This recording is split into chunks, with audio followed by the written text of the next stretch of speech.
एक छोटे से गांव के किनारे एक विशाल और पुरानी हवेली थी। इस हवेली के बारे में गांव वालों में यह अफवाह थी कि यहां सरदार किशन सिंह का भूत रहता है। किशन सिंह हवेली के आखिरी वारिस थे, जिनकी मृत्यु कई साल पहले रहस्यमय परिस्थितियों में हो गई थी। गांव का कोई भी व्यक्ति रात में हवेली के पास से नहीं गुजरता था, लेकिन एक रात अजय नाम का एक साहसी युवक, जो भूतों में विश्वास नहीं करता था, अपने दोस्तों के सामने शर्त लगा बैठा कि वह रात 12 बजे हवेली के अंदर जाएगा और वहां से किशन सिंह की पुरानी डायरी लेकर आएगा। रात के ठीक 12 बजे अजय टॉर्च लेकर हवेली के टूटे दरवाजे से अंदर दाखिल हुआ। हवेली के अंदर सन्नाटा था, लेकिन हवा में एक अजीब सी ठंडक थी।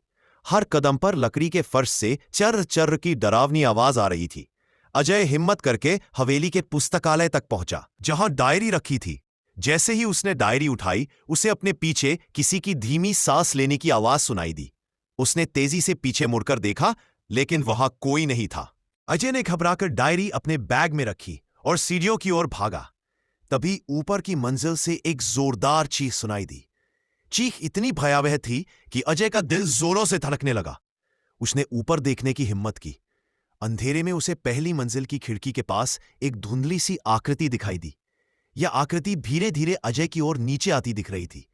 अजय ने देखा कि उस आकृति की आंखें लाल थीं और उसके होठों पर एक भयानक मुस्कान थी। वह साक्षात सरदार किशन सिंह का भूत था। अजय ने बिना एक पल गंवाए पूरी ताकत से दरवाजे की ओर दौड़ लगा दी। हवेली से बाहर निकलते ही वह जमीन पर गिर गया और बेतहाशा हांफने लगा। अगले दिन जब गांव वाले अजय को हवेली के बाहर मिले, तो वह बहुत डरा हुआ था। उसने कसम खाई कि वह कभी भी किसी भूत प्रेत को चुनौती नहीं देगा। उसने जो डायरी लाई थी, उसमें किशन सिंह ने बस इतना ही लिखा था: इस घर में मेरी आत्मा भटकती रहेगी। जो भी मेरी शांति भंग करेगा, वह कभी चैन से नहीं जी पाएगा। तब से अजय ने उस हवेली का नाम लेना भी छोड़ दिया और गांव वालों का भूतों पर विश्वास और भी पक्का हो गया।